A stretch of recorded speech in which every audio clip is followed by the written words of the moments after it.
Dio su radio y empezó a llamar al batallón. A la media hora más o menos contestó el jefe de operaciones. Contesté: buen día, aquí Castillo reportándose. Solicito reubicarme por mis propios medios a otra área, ya que los plantíos me quedan lejos de donde me encuentro. Aunque ese solamente era un pretexto para irme del sitio. Me dieron la autorización e inmediatamente procedimos a levantar el campamento y a organizarnos para irnos de ahí.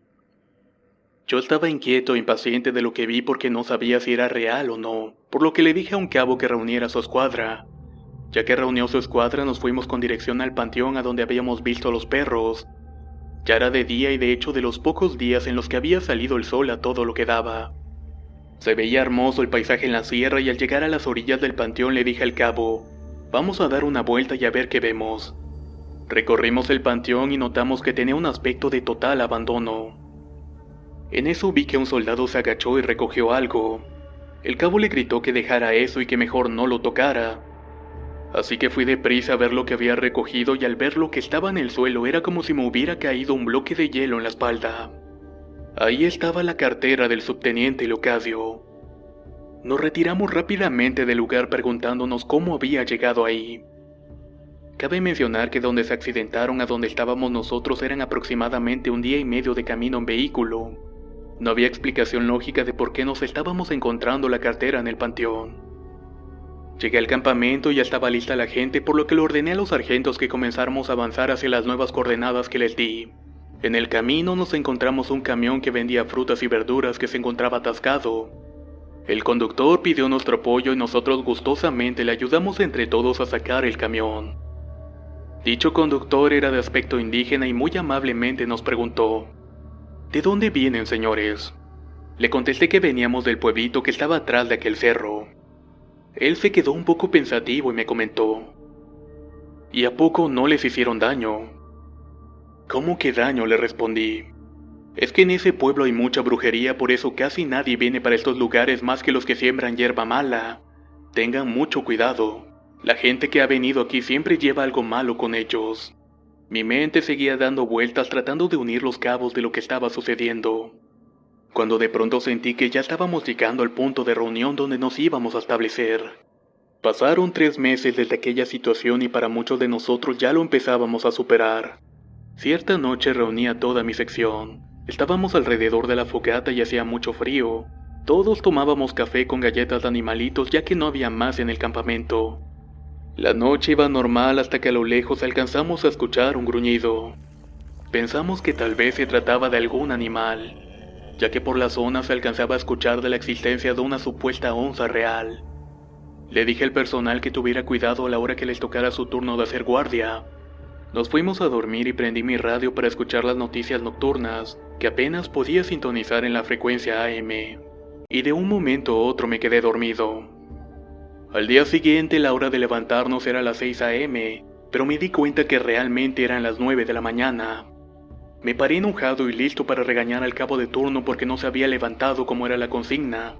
Y para mi sorpresa es que todos nos habíamos quedado dormidos. Absolutamente nadie se había despertado. Los vigilantes, la gente, nadie despertó y lo más extraño, las alarmas que teníamos en los relojes no sonaron. Empecé a gritar de que se levantaran y vi que encima de los costales de maseca estaba acostado el cabo de turno, el famoso Parchís. Le llamé y empecé a regañarlo cuando un sargento me daba parte de que faltaba el soldado La Parca. Enseguida mandé a su pelotón a buscarlo pensando de que tal vez se había ido al baño, mientras le pedía explicaciones al cabo de que por qué se había dormido, contestándome que no sabía el porqué y de que los vigilantes tampoco se habían dado cuenta. Prácticamente pasamos toda la noche sin vigilancia. Pasó un buen rato y volvieron de buscar al soldado La Parca dándome parte de que no había rastro de él. Entonces decidí agarrar 2 pelotones y dejar uno en la base para continuar buscándolo. Lo más raro es que su armamento y su equipo aún estaban en la base. Inclusive sus botas estaban ahí, era imposible que se hubiera ido descalzo. Lo buscamos todo el día y en la noche volvimos a la base disparando al aire varias veces para ver si así con el sonido se ubicaba y volvía. Nos dispusimos a dormir para que al otro día continuáramos con la búsqueda. Como a eso de las 5 de la mañana desayunamos y nos fuimos a buscar nuevamente a La Parca. Teníamos la esperanza de encontrarlo aunque mi mente ya imaginaba lo peor. Todos nos preguntábamos cómo era posible de que nadie lo hubiera visto cuando se había ido, o cómo todos nos habíamos quedado dormidos sin poder despertar. Nuevamente todos nuestros esfuerzos para encontrar a nuestro compañero fueron en vano, ya que ni siquiera encontramos una huella de él. Llegamos en la noche con la moral por los suelos y le dije de transmisiones: si mañana a las 2 de la tarde no lo encontramos, manda un radiograma diciendo que el soldado Park abandonó la base de operaciones. Esa noche se sentía un frío inusual en el ambiente.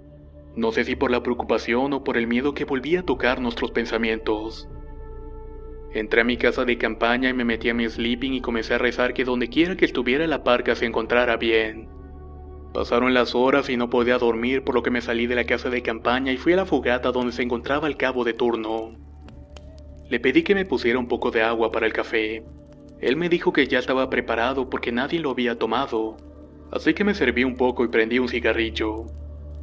El cabo se apellidaba Gallo y así le decíamos, y él me empezó a platicar que su familia era de Chilapa de Álvarez Guerrero, el cual es un municipio que también se encuentra en la región de la montaña guerrerense.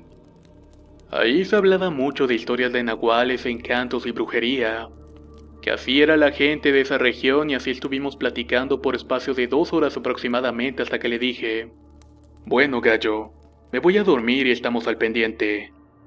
Volví a la casa de campaña y no sé cuánto tiempo pasó, pero de repente escuché la voz de alerta.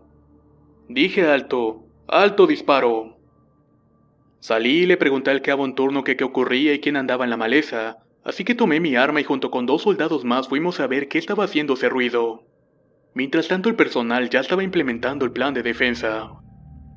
Tomamos las lámparas y fuimos al sitio y salió corriendo el soldado La Parca totalmente desnudo y todo arañado gritando de pavor. Un soldado alcanzó a tirarlo y su sargento llegó con una cobija para tapar su cuerpo, ya que estaba arañado como si un animal lo hubiera atacado.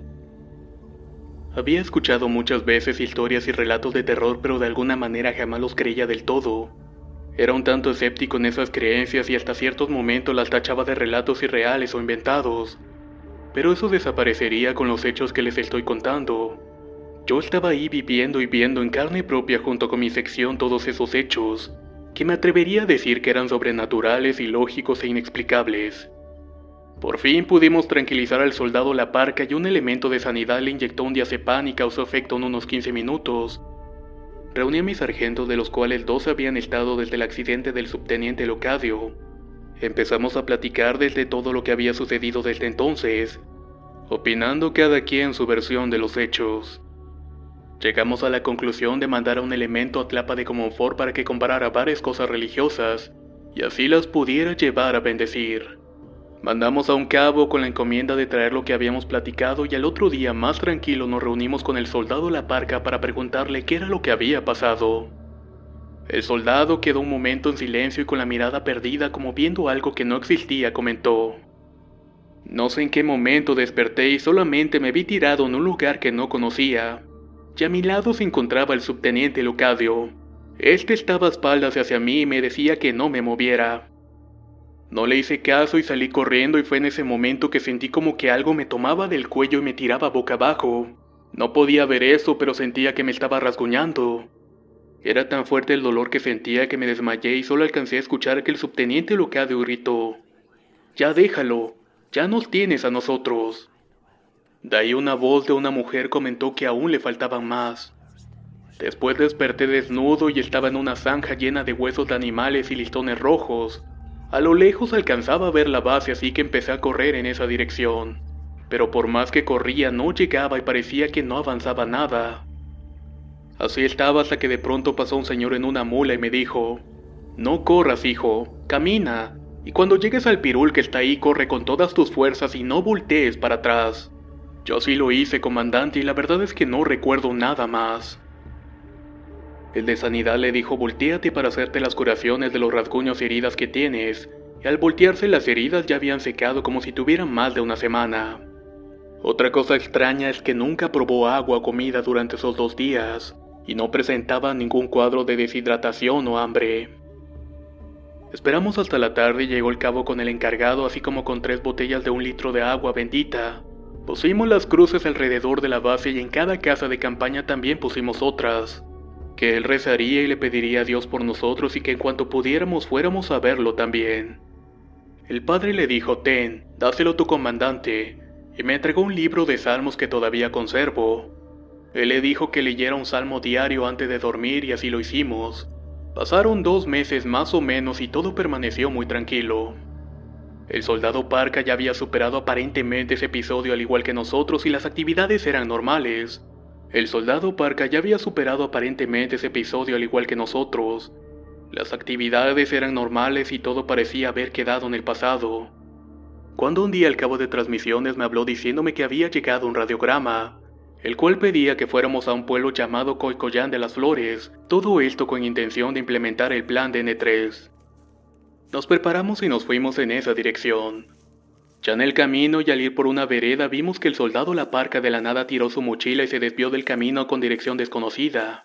Nos acercamos a él y su sargento le preguntó que a dónde iba, y el soldado La Parca le respondió: «Me está llamando, me dice que vaya». Pero nuevamente presentaba una mirada perdida y su aspecto era el de una persona muy enferma. No teníamos idea de qué le estaba ocurriendo. Siempre había pensado que las personas poseídas o con pactos con el mal eran personas malas, o al menos personas que solamente buscaban hacer daño. Pero no era el caso de mi soldado La Parca. Él antes de todo era una persona alegre, extrovertida, entusiasta y siempre sacaba alguna ocurrencia que nos hacía reír bastante. Era un hombre bastante confiable y hasta un galán con las mujeres. Pero todo eso desapareció convirtiéndose en una persona callada y solitaria. Desde que desapareció esos 2 días pasé por consigna que nunca lo dejaran solo, y sobre todo en las noches estaba un vigilante a un lado por cualquier cosa. Ese día que volvió a perder la conciencia, el personal de su pelotón lo detuvo y lo jaló de vuelta al camino. Estuvo desmayado como por 5 minutos, mientras que el cabo de sanidad le ponía torundas de alcohol en la nariz para que reaccionara. Estas causaron efecto y abrió los ojos, pero su semblante había cambiado. Tenía una cara de maldad. Empezó a decir que era el señor de los 7 males que creaba y destruía todo lo que él quería. Al mismo tiempo lo detenían 3 soldados de sus piernas, brazos y cabeza, y de un momento a otro volvió a desmayarse. Pero esta segunda vez dejó de respirar y no tenía pulso, por lo que el de sanidad comenzó a darle respiración cardiopulmonar. Había caído en paro y sus labios comenzaron a tomar un tono morado. Nuestro amigo La Parca se nos iba, pero gracias a la pericia del de sanidad logró que éste reaccionara gracias a la respiración boca a boca. Lo raro de todo es que al despertar estaba peor. Éramos 6 soldados y no lo podíamos contener. Alguien sacó una cobija y una piola y como pudimos lo envolvimos y lo amarramos. Ya estaba muy desgastado, así que le hablé al de transmisiones y le dije: «Traca, quiero una conferencia urgente con el mayor médico del batallón, por favor». En cuestión de minutos el mayor estaba a la escucha en el radio. Le explicamos lo que pasó, pero obviamente nadie dijo nada de lo que había sucedido, pues nos iban a tachar de locos y hasta podíamos meternos en problemas. El mayor le dijo al de sanidad que le inyectara 3 milímetros de diazepam, a lo que éste le comentó de que esto ya no era posible porque llevaba 6 milímetros y otra dosis sería fatal. Entonces el mayor le dijo que le provocara un vómito, que tal vez era algo que había comido, pero nosotros sabíamos muy bien que no era así. Pero el de sanidad le respondió esta vez que le había dado agua con sal y nada, no había surtido efecto alguno. «Canalízalo y salgo inmediatamente para allá. Trata de mantenerlo estable», mencionó el mayor. Así lo hicimos y durante ese tiempo La Parca se despertaba y dormía, pero siempre que despertaba lo hacía de una forma demoníaca, hablando que todo lo que lo rodeaba sería eliminado. Cayó 3 veces más en paro respiratorio, pero afortunadamente las 3 veces logramos regresarlo. Pasaron como 6 horas y llegó el mayor médico del batallón. Bajaron la camilla y como pudimos lo pusimos en ella y en eso volteó La Parca y le dijo al doctor: «Nunca van a llegar». El doctor solamente se rió y dijo: «Estuvo bueno lo que se metió este cuate, ¿verdad?», aunque realmente ignoraba los antecedentes. Se llevaron a La Parca y nosotros veíamos cómo se alejaban los vehículos. Todos quedamos con algo de paz interna y continuamos nuestro camino.